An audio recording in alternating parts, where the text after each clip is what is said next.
ભરૂચમાં પાવન સલીલામાં નર્મદાના કિનારે આવેલા મંગલેશ્વર ખાતે પૂજ્ય મોરારી બાપુની રામકથાનો પ્રારંભ થયો, જેને અનુલક્ષી ભરૂચની જાડેશ્વર ચોકડીથી શુકલતીર્થ જતા માર્ગ પર વાહનો માટે તંત્ર દ્વારા ડાયવર્ઝન આપવામાં આવ્યું છે।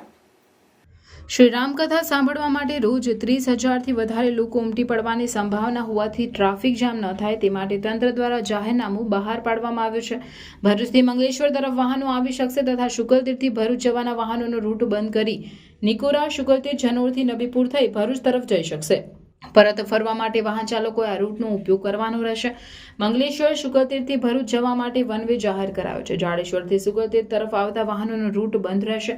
જાન્યુઆરી 5 થી 12મી જાન્યુઆરી સુધી સવારના 8 વાગ્યાથી 10 વાગ્યા સુધી જાડેશ્વરથી મંગલેશ્વર તરફ જઈ શકાશે, પણ મંગલેશ્વરથી ભરૂચ આવવા માટે જનોર, નબીપુર થઈ ભરૂચ તરફ આવવાનું રહેશે।